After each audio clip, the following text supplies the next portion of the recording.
मोहम्मद यूनुस, बांग्लादेश के फलक पर फिलहाल ये नाम चमक रहा है। बांग्लादेश की कमान अब उनके हाथों में है। एक अर्थशास्त्री से वो सत्ता के शीर्ष तक पहुंचे हैं।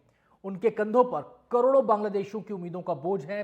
बिना भटकाव के बांग्लादेश को प्रगति के पथ पर आगे बढ़ाने की चुनौती उनके सामने है। काम आसान नहीं है, लेकिन वो भी हार मानने वालों में नहीं है।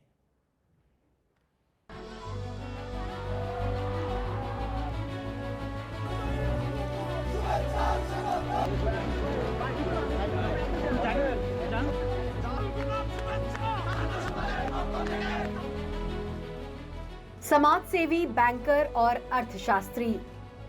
84 साल के मोहम्मद यूनुस की यही पहचान अब बांग्लादेश के नए हुक्मरान की बन गई है। जिस मोहम्मद यूनुस के हाथों में बांग्लादेश की बागडोर आई है, वो 28 जून 1940 को भारत में पैदा हुए थे। जवानी पाकिस्तान के नागरिक के रूप में बीती, क्योंकि उनका देश तब पाकिस्तान का हिस्सा था, और अब बांग्लादेश के नागरिक से आगे बढ़कर वो बांग्लादेश के सबसे बड़े नेता बन गए हैं। वो हमें अर्थव्यवस्था को आगे बढ़ाने में मदद करेंगे, क्योंकि नोबेल शांति पुरस्कार विजेता मोहम्मद यूनुस एक अर्थशास्त्री और विश्व स्तर पर एक प्रसिद्ध व्यक्ति हैं। वो दुनिया भर में एक जाना माना चेहरा हैं। उनके जैसा व्यक्ति बांग्लादेश के प्रधानमंत्री के रूप में बेहतर होता, लेकिन वो राजनीति में शामिल नहीं हैं। ये काफ़ी है कि वो महत्वपूर्ण समय में अपना समर्थन दे रहे हैं। उन्हें लोकतांत्रिक प्रक्रिया के तहत चुनाव कराना चाहिए, जो हमारे लिए एक उपहार होगा। चटगांव के एक जौहरी हाजी मोहम्मद सौदागर के घर पैदा हुए मोहम्मद यूनुस ने ढाका यूनिवर्सिटी से शुरुआती पढ़ाई की।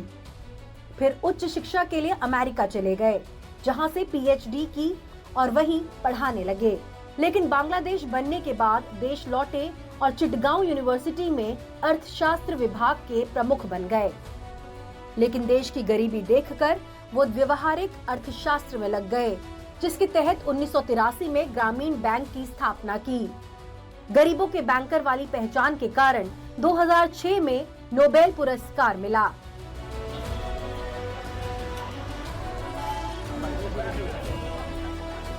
उसके बाद यूनुस के राजनीति में आने की चर्चा तेज हुई, जिसके कारण पूर्व प्रधानमंत्री शेख हसीना से इनकी अदावत बहुत तेज हो गई।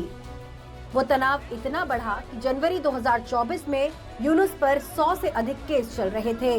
उन्हें भ्रष्टाचार के मामले में कोर्ट ने 6 महीने जेल की सजा सुनाई थी। जब हसीना का देश निकाला हुआ, तो यूनुस का ये दर्द सामने भी आया।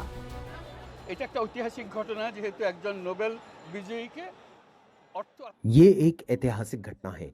एक नोबेल पुरस्कार विजेता पर हेराफेरी, धोखाधड़ी और मनी लॉन्ड्रिंग का आरोप लगाया गया है। आरोप सिर्फ मुझ पर नहीं है, हम में से कुल 7 लोगों को आरोपी बनाया गया।